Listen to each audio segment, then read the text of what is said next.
Welcome to Mokshika Academy. So everybody was waiting for first round allotment ಯಾವಾಗ ಅಂತ ಕೇಳ್ತಾ ಇದ್ರಿ. ಸೊ ಅದಕ್ಕೆ ಈಗ ತಾನೇ ನೋಟಿಫಿಕೇಷನನ್ನು ಬಿಟ್ಟಿದ್ದಾನೆ, ಅದನ್ನು ಎಕ್ಸ್ಪ್ಲೇನ್ ಮಾಡ್ತೀನಿ. ಅದಕ್ಕಿಂತ ಮುಂಚೆ ನಮ್ಮ ಚಾನಲ್ನೆಲ್ಲ ಯಾರು ಸಬ್ಸ್ಕ್ರೈಬ್ ಮಾಡ್ಕೊಂಡಿಲ್ಲ ಮಾಡ್ಕೊಳ್ಳಿ. ಸೊ ನೀವು ಇಲ್ಲಿ ನೋಡ್ಬೋದು.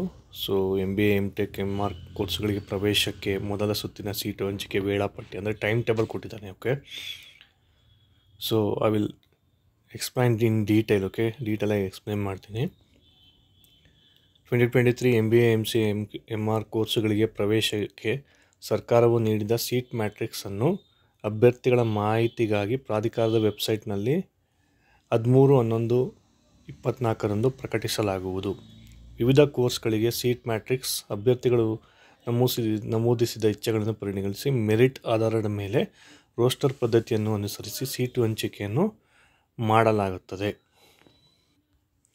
ಅಂತ ಹೇಳಿದ್ರೆ, ಸೊ ಸೀಟ್ ಮ್ಯಾಟ್ರಿಕ್ಸ್ ಆಲ್ರೆಡಿ ಬಿಟ್ಟಿದ್ದಾನೆ, ಬಟ್ ಇನ್ನೊಂದೇನೋ ಬಿಡ್ತೀನಿ ಅಂತ ಇಲ್ಲಿ ಅವ್ರು ಮೆನ್ಷನ್ ಮಾಡಿದ್ದಾರೆ. But I don't know why, because ನೋಡಿ ಇಲ್ಲಿ 13ನೇ ತಾರೀಕು ಅಗೇನ್ ಸೀಟ್ ಮ್ಯಾಟ್ರಿಕ್ಸ್ ಬಿಡ್ತೀವಿ. ಸೊ ನೀವು ಆಪ್ಷನ್ ಎಂಟ್ರಿನ ಮಾಡ್ತೀರಾ, ಆಮೇಲೆ ಮೆರಿಟ್ ಆಧಾರ ಮೇಲೆ ರೋಸ್ಟರ್ ಪ್ರಕಾರ ನಾವು ಇದು ಮಾಡ್ತೀವಿ. ರೋಸ್ಟರ್ ಅಂತ ಹೇಳಿದ್ರೆ so SC ST category 1 2A 2B 3A 3B, so ಈ ರೀತಿ ಇವಿಷ್ಟು ನಾವೇನಂತ ಹೇಳ್ತೀವಿ, ರೋಸ್ಟರ್ ಪದ್ಧತಿ ಅಂತ ಹೇಳ್ತೀವಿ. ಸೊ ಆಲ್ರೆಡಿ 60 ಸೀಟ್ಸಿಗೆ ರೋಸ್ಟರ್ ಪದ್ಧತಿ ಪ್ರಕಾರ ಒಂದೊಂದು ಕ್ಯಾಟಗರಿಗೆ ಎಷ್ಟೆಷ್ಟು ಸೀಟ್ ಇದೆ ಅಂತ ಆಲ್ರೆಡಿ ಕೊಟ್ಟಿದ್ದಾನೆ.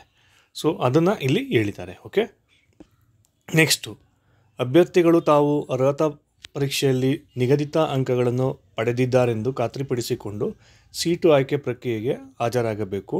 ಆದ್ದರಿಂದ ಅಭ್ಯರ್ಥಿಗಳು ಮೆರಿಟ್ ರ್ಯಾಂಕ್ ವೆರಿಫಿಕೇಷನ್ ಸ್ಲಿಪ್ ಹೊಂದಿದ ಮಾತ್ರಕ್ಕೆ ಸೀಟು ಪ್ರಕ್ರಿಯೆಗೆ ಅರ್ಹರಾಗಿರುವುದಿಲ್ಲ.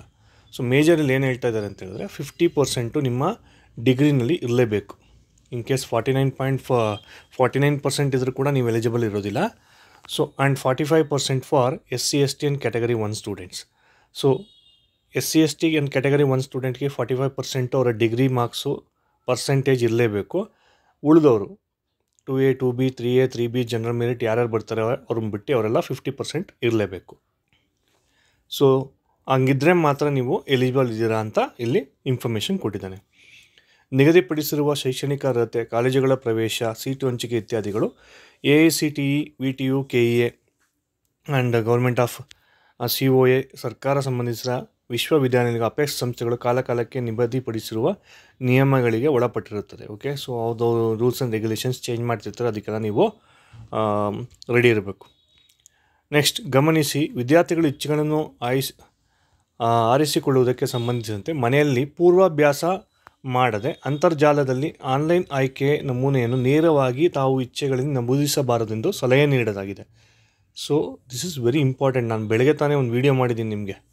ಸೊ ಬೆಳಗ್ಗೆ ತಾನೇ how to choose a college ಅನ್ನೋದನ್ನು ಕೊಟ್ಟಿದ್ದೀನಲ್ಲ, ಅದನ್ನೇ ಇಲ್ಲಿ ಹೇಳಿರೋದು. ಪೂರ್ವಾಭ್ಯಾಸ ನೀವೇನು ಮಾಡಬೇಕು, ಫಸ್ಟು ಪ್ರಾಕ್ಟೀಸ್ ಮಾಡ್ಕೋಬೇಕು. ನೀವು ಒಂದು ಅನಾಲಿಸಿಸನ್ನು ಮಾಡಿಕೊಂಡು ಸ್ಟ್ರಾಟಜಿ ಮಾಡಿಕೊಂಡು ಲೀಸ್ಟ್ ಮಾಡ್ಕೋಬೇಕು. ಅದನ್ನೇ ಇಲ್ಲಿ ಹೇಳಿರೋದವರು. ಸೀಟು ಹಂಚಿಕೆ ಮಾಡುವುದಕ್ಕಾಗಿ ತಮಗೆ ಇಷ್ಟವಿರುವ ಕೋರ್ಸು ಕಾಲೇಜುಗಳಿಗೆ ಇಚ್ಛೆಗಳನ್ನು ನಮೂದಿಸುವಾಗ ವಿದ್ಯಾರ್ಥಿಗಳು ಅತ್ಯಂತ ಎಚ್ಚರಿಕೆಯಿಂದ ನಮೂದಿಸಬೇಕು. ನಾನು ಅದನ್ನೇ ಹೇಳ್ತಾ ಇರೋದು. ಸುಮ್ಮನೆ ಸಿಗದಿರೋ ಕಾಲೇಜನ್ನ ಫಸ್ಟ್ ಕೊಟ್ಟು ಸಿಗೋ ಕಾಲೇಜನ್ನ ನೀವು ಲಾಸ್ಟ್ ಕೊಟ್ಟು ಆಮೇಲೆ ನೀವು ಸಿಗಲಿಲ್ವಲ್ಲ ಅಂತ ಇದು ಮಾಡಿಕೊಂಡ್ರೆ ನಾವೇನೂ ಮಾಡ್ಕೊಳಕ್ಕಾಗಲ್ಲ ಅಂತ ಹೇಳ್ತಾ ಇರೋದವರು. ನೋಡಿ, ಆನ್ಲೈನ್ ಆಯ್ಕೆ, ಅಂತರ್ಜಾಲದಲ್ಲಿನ ಆನ್ಲೈನ್ ಆಯ್ಕೆ. ಓಕೆ, ಪ್ಲೀಸ್ ಆಪ್ಷನ್ ಎಂಟ್ರಿನ ಅವನು ಹಿಂಗೆ ಹೇಳ್ತಾ ಇದ್ದಾನೆ. ನೆಕ್ಸ್ಟು ಇಚ್ಛೆಯನ್ನು ಆಪ್ಷನ್ ನಮೂದಿಸಿದಾಗ ಆದ್ಯತಾ ಕ್ರಮ ಪ್ರಿಯರಿಟೈಸೇಷನ್. ನಾನೇನು ಹೇಳಿದ್ದೆ, ಕಾಲೇಜ್ 1 2 3 4 5 ಅಂತಿದೆ. ಸೊ ಸಿಗೋ ಕಾಲೇಜ್ನ ಫಸ್ಟ್ ಪ್ರಿಫರೆನ್ಸನ್ನು ಕೊಡಿ. ನೆಕ್ಸ್ಟ್ ಸ್ವಲ್ಪ ಆಚೆ ಇದೆ ಏನೋ ಸೆಕೆಂಡ್ ಪ್ರಿಫರೆನ್ಸ್ ಕೊಡಿ. ಸೊ ಈ ರೀತಿ ಪ್ರಿಫರೆನ್ಸು ಸಿಗದಿರೋ ಕಾಲೇಜ್ನ ಫಸ್ಟ್ ಕೊಟ್ಟರೆ ಏನಾಗುತ್ತೆ, ಸಿಗೋದೇ ಇಲ್ಲ ಆಗ. ಸೊ ಅದನ್ನು ಅವನು ಇಲ್ಲಿ ಆದ್ಯತಾ ಕ್ರಮ ಅಂತ ಹೇಳಿರೋದು. ನಿಮಗೆ ಅತ್ಯಂತ ಹೆಚ್ಚು ಇಷ್ಟವಿರುವ ಕೋರ್ಸುಗಳನ್ನು ಕಾಲೇಜುಗಳನ್ನು ಮೊದಲ ಆದ್ಯತೆಯ ಕ್ರಮ ಸಂಖ್ಯೆಗಳಲ್ಲಿ ನಮೂದಿಸಿ, ಅನಂತರ ಇಷ್ಟವಿರುವ ನೆಕ್ಸ್ಟು ನಿಮ್ಮ ಫಸ್ಟ್ ಯಾವುದು ಇರುತ್ತೆ ಅದನ್ನು ಡಿಸೆಂಡಿಂಗ್ ಆರ್ಡರ್ ತೊಗೊಂಬನ್ನಿ ಅಂತ ಹೇಳಿದ್ದೇನೆ. ನಾನು ಬೆಳಗ್ಗೆ ಏನು ನಿಮ್ಗೆ ವಿಡಿಯೋ ಮಾಡಿ ಹೇಳಿದ್ದೀನಿ ಅದನ್ನೇ ಇಲ್ಲಿ ಇನ್ ಡೀಟೇಲಾಗಿ ಹೇಳಿದ್ದಾನೆ. Okay, so next information date ಬರ್ತೀನಿ. ಈಗ ನೋಡಿ, display of seat matrix. Actually seat matrix display ಮಾಡಿದ ತಕ್ಷಣ ಅವರು ಆಪ್ಷನ್ ಎಂಟ್ರಿ ಮಾಡಬೇಕಿತ್ತು, ಬಟ್ ಸೀಟ್ ಮ್ಯಾಟ್ರಿಕ್ಸ್ ಕೊಟ್ಟಿದ್ದಾರೆ ಆಲ್ರೆಡಿ. ಫೀಸ್ ಸ್ಟ್ರಕ್ಚರು ಕೂಡ ಕೊಟ್ಟಿದ್ದಾರೆ. ಸೊ ಜಸ್ಟ್ ಅವ್ರು ಏನು ಮಾಡ್ತಾರೆ, 11 ಗಂಟೆಗೆ ಡಿಸ್ಪ್ಲೇ ಮಾಡ್ತೀನಿ ಅಂತ ಹೇಳಿದ್ದಾರೆ. ಓಕೆ, ಅದು ಅವ್ರಿಗೆ ರೂಲ್ಸ್ ಪ್ರಕಾರ ಅವ್ರು ತೋರಿಸ್ಬೇಕು, ಅದಕ್ಕೆ ಇಲ್ಲಿ ತೋರಿಸಿದ್ದಾರೆ ಅಷ್ಟೇ. ಐ ಡೋಂಟ್ ಥಿಂಕ್ ಇನ್ನೊಂದು ಯಾವುದು ಬರೋದಿಲ್ಲ ಅಂತ ಅನ್ಕೋತೀನಿ. Okay, seat matrix and fees structure already they have given. Let's see. So in case ಏನಾದ್ರು ಚೇಂಜಸ್ ಇದೆಯಾ ಅಂತ. ಆಪ್ಷನ್ ಎಂಟ್ರಿ ಯಾವಾಗ ಸ್ಟಾರ್ಟ್ ಆಗುತ್ತೆ?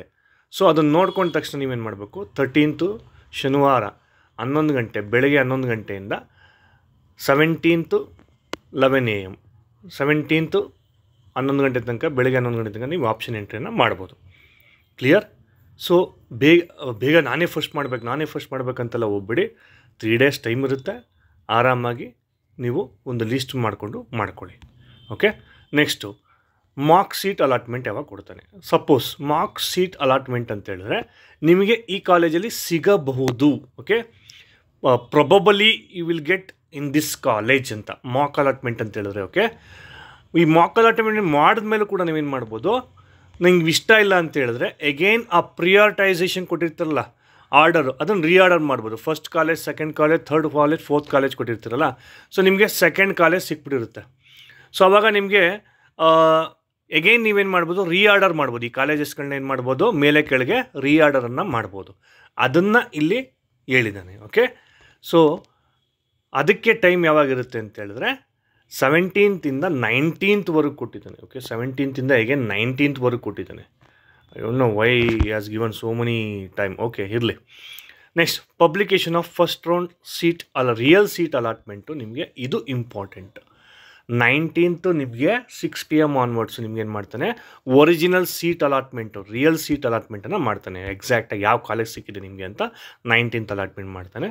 ಓಕೆ, ನೀವು ನಿಮ್ಮ ಪೇರೆಂಟ್ಸ್ ಜೊತೆ ಡಿಸ್ಕಸ್ ಮಾಡಿಬಿಟ್ಟು, ನಮ್ಮ ಪೇರೆಂಟ್ಸ್ ಜೊತೆ, ಅಪ್ಪ ನಂಗೆ ಈ ಕಾಲೇಜ್ ಇಷ್ಟ ಆಗಿದೆ, ನಾನು ಸೆಲೆಕ್ಟ್ ಮಾಡ್ಕೊಂಡಿದ್ದೀನಿ, ಅದೇ ಕಾಲೇಜ್ ನಂಗೆ ಸೆಲೆಕ್ಟ್ ಆಗಿದೆ, ಏನು ಮಾಡೋಣ, ನಾವು ಆ ಕಾಲೇಜ್ಗೆ ಜಾಯಿನ್ ಮಾಡೋಣ, ಬಟ್ ಫೀಸ್ ಕಟ್ಟಬೇಕಲ್ಲ, ಎಷ್ಟು ಬೇಕು ದುಡ್ಡು, ಅದಕ್ಕೆ ಟೈಮ್ ಕೊಟ್ಟಿದ್ದಾನೆ ನೋಡಿ ಇಲ್ಲಿ, 20 to 22. Exercising choices by the seat allotted candidates in consultation with their parents. Parent consultation major ಏನಕ್ಕೆ ಅಂತ ಹೇಳಿದ್ರೆ ಫೀ ಕಟ್ಟಬೇಕಲ್ಲಪ್ಪ, ಅದಕ್ಕೆ.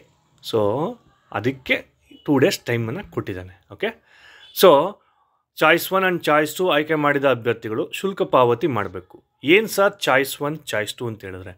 ಚಾಯ್ಸ್ 1 ಅಂತ ಹೇಳಿದ್ರೆ ನನಗೆ ಕಾಲೇಜ್ ಅಲಾಟ್ ಆಗಿರ್ತಕ್ಕಂಥ ಕಾಲೇಜು ಇಷ್ಟ ಆಗಿದೆ, ನಾನು ಅದೇ ಕಾಲೇಜ್ಗೆ ಹೋಗ್ತೀನಿ, ಅದು ಚಾಯ್ಸ್ 1. ನೆಕ್ಸ್ಟ್ ಚಾಯ್ಸ್ 2 ಅಂತ ಹೇಳಿದ್ರೆ ನನಗೆ ಅಲಾಟ್ ಆಗಿರೋ ಕಾಲೇಜು ಅಷ್ಟು ಇಷ್ಟ ಇಲ್ಲ, ಬಟ್ ಏನು ಮಾಡ್ತೀನಿ, ಫೀ ಪೇಮೆಂಟ್ ಮಾಡಿಬಿಡ್ತೀನಿ, ಸೆಕೆಂಡ್ ರೌಂಡ್ವರೆಗೂ ವೆಯ್ಟ್ ಮಾಡ್ತೀನಿ. ಸೆಕೆಂಡ್ ರೌಂಡ್ವರೆಗೂ ವೆಯ್ಟ್ ಮಾಡ್ತೀನಿ ಅಂತ ಹೇಳಿದ್ರೆ ಇಲ್ಲಿ ಬೇರೆ ಕಾಲೇಜ್ ಸಿಕ್ಕಿದ್ರೆ ಓಕೆ, ಇಲ್ಲ ಅಂತ ಹೇಳಿದ್ರೆ ನಾನು ಇದೇ ಕಾಲೇಜ್ಗೆ ಹೋಗ್ತೀನಿ. ಅದನ್ನ ಇನ್ನೊಂದು ಸರಿ ನಾನು ಚಾಯ್ಸ್ 1 ಚಾಯ್ಸ್ 2ನ ಎಕ್ಸ್ಪ್ಲೈನ್ ಮಾಡ್ತೀನಿ. ಇಷ್ಟು ತಿಳ್ಕೊಂಡಿದ್ದೀನಿ ನೀವು ಸಾಕು. ಓಕೆ, ಸೊ ನೀವೇನು ಮಾಡ್ತೀರಾ, ಚಾಯ್ಸ್ 1 ಚಾಯ್ಸ್ 2 ಮಾಡಿರೋರು ಪೇಮೆಂಟ್ ಮಾಡೋಕ್ಕೆ banking working days 22nd to 24th ನೀವೇನು ಮಾಡಬೇಕು, ಪೇಮೆಂಟನ್ನು ಮಾಡಬೇಕಾಗತ್ತೆ. ಸೊ ಚಾಯ್ಸ್ 1 ಅಭ್ಯರ್ಥಿಗಳು ಪ್ರವೇಶ ಆಧಾರವನ್ನು ನೀವು ಫೀಸ್ ಕಟ್ತೀರಾ, ಅಲ್ಲಿ ಫೀಸ್ ಕಟ್ಟಿದ ತಕ್ಷಣ ನಿಮ್ಗೇನು ಬರುತ್ತೆ, ಅಡ್ಮಿಷನ್ ಆರ್ಡರ್ ಬರುತ್ತೆ. ಡೈರೆಕ್ಟಾಗಿ ನೀವೇನು ಮಾಡ್ತೀರಾ, ಕಾಲೇಜ್ಗೆ ಹೋಗಿ ಜಾಯ್ನ್ ಆಗ್ತೀರಾ. Last date for reporting 24th ಒಳಗೆ ನೀವು ದುಡ್ಡು ಕಟ್ತೀರಾ, ನಿಮಗೆ ರಿಪೋರ್ಟ್ ಅಲ್ಲೇ ದುಡ್ಡು ಕಟ್ಟಿ ರಿಪೋರ್ಟ್ ಅಲ್ಲೇ ಬರುತ್ತೆ. ಪೇಮೆಂಟ್ ಆದ ತಕ್ಷಣ ಪೇಮೆಂಟ್ ಹೆಂಗೆ ಮಾಡಬೇಕು ಅದನ್ನು ಡೀಟೇಲ್ಸ್ ಇನ್ನೂ ಕೊಟ್ಟಿಲ್ಲ ಇಲ್ಲಿ, ಅದು ಬಂದಾಗಲೇ ನಾನು ಹೇಳ್ತೀನಿ. ಆನ್ಲೈನ್ ಪೇಮೆಂಟ್ ಮಾಡಬೇಕಾ ಏನು ಎತ್ತ ಅಂತ ಇಲ್ಲಿ ಯಾವುದೇ ರೀತಿಯಂಥ ಇನ್ಫಾರ್ಮೇಷನ್ ಕೊಟ್ಟಿಲ್ಲ ಸ್ಟೂಡೆಂಟ್. ದಯವಿಟ್ಟು ಕಮೆಂಟ್ ಸೆಕ್ಷನ್ಲಿ ಅಗೇನ್ ಸರ್ ಹೆಂಗೆ ಮಾಡಬೇಕು ಅಂತೆಲ್ಲ ಕೇಳಬೇಡಿ, ಅದು ಬಂದ ತಕ್ಷಣ ನಾನು ಹೇಳ್ತೀನಿ ನಿಮಗೆ. ಸೊ 25ನೇ ತಾರೀಕು 5:30 ಒಳಗಡೆ ನೀವೇನು ಮಾಡಬೇಕು, ಕಾಲೇಜ್ಗೆ ಹೋಗಿ ಅಡ್ಮಿಷನ್ ಆಗ್ತೀರಾ. 26 ರಜಾ ಇದೆ, ರಿಪಬ್ಲಿಕ್ ಡೇ. 27ನೇ ತಾರೀಕಿಂದ ಕಾಲೇಜ್ಗೆ ಹೋಗ್ತೀರಾ. So this is the information as released by KEA authority. So ಎಲ್ಲರೂ ಈಗೇನು ಮಾಡಿ ಅಂತ ಹೇಳಿದ್ರೆ, ನಾನು ಬೆಳಗ್ಗೆ ಮಾಡಿರ್ತಕ್ಕಂಥ ವೀಡಿಯೋನ ನೋಡಿಕೊಂಡು ಕಾಲೇಜ್ಗಳನ್ನ ಸೆಲೆಕ್ಟ್ ಮಾಡಿಕೊಂಡು ನೀವು ಇಟ್ಕೊಂಡಿರಿ. ಮಿನಿಮಮ್ ಒಂದು 10 ಕಾಲೇಜ್, 5 to 10 ಕಾಲೇಜಸ್ಸು ಇಟ್ಕೊಂಡಿರಿ. ಯಾಕಂತೇಳಿ ರ್ಯಾಂಕ್ ತುಂಬ ಜಾಸ್ತಿ ಇರೋರು 5 to 10 ಅಂತೂ ಡೆಫಿನೆಟ್ಲಿ ಬೇಕು. ಆಮೇಲೆ ಬರೀ 2 ಕಾಲೇಜ್ ಹಾಕ್ಬಿಟ್ಟು ಸಿಗಲಿಲ್ಲ ಅಂತ ಹೇಳಬೇಡಿ. ದಯವಿಟ್ಟು ಮಿನಿಮಮ್ ಒಂದು 5 ಕಾಲೇಜಸ್ಸನ್ನು ಹಾಕೋದಕ್ಕೆ ಟ್ರೈ ಮಾಡಿ. ಓಕೆ, ಸೊ ನೀವು ಬರೀ 2 ಕಾಲೇಜ್ ಹಾಕಿ, ಕೆಲವರು ಒಂದೇ ಕಾಲೇಜ್ ಹಾಕ್ಬಿಡ್ತಾರೆ, ಓವರ್ ಕಾನ್ಫಿಡೆನ್ಸು, ನಂಗೆ ಸಿಗುತ್ತೆ ಇಲ್ಲಿ ಅಂತ. ಬಟ್ ಸಮ್ ಕೇಸಸ್ ಸಿಗದಿರ್ತಕ್ಕಂಥ ಚಾನ್ಸಸ್ ಇರುತ್ತೆ. ದಯವಿಟ್ಟು ಆ ರೀತಿ ಮಾಡೋಕ್ಕೆ ಹೋಗ್ಬೇಡಿ. ಒಂದು 5 ಕಾಲೇಜಸ್ ಮಿನಿಮಮ್ಮು ನೀವು ಚಾಯ್ಸ್ ಮಾಡಿ ಇಟ್ಕೊಂಡಿರಿ. ಆಪ್ಷನ್ ಎಂಟ್ರಿ ಸ್ಟಾರ್ಟ್ ಆದ ತಕ್ಷಣ ನಾನು ಯಾವ ರೀತಿ ಮಾಡಬೇಕು ಅಂತ ನಾನು ಮತ್ತೊಂದು ವಿಡಿಯೋ ಮಾಡ್ತೀನಿ. ಸೊ ಅದ್ರ ಪ್ರಕಾರ ನೀವೇನು ಮಾಡಿ ಆಪ್ಷನ್ ಎಂಟ್ರಿನ ಮಾಡೋರಂತೆ ಅಲ್ಲಿಯವರೆಗೂ ಗುಡ್ ಬೈ. Thank you.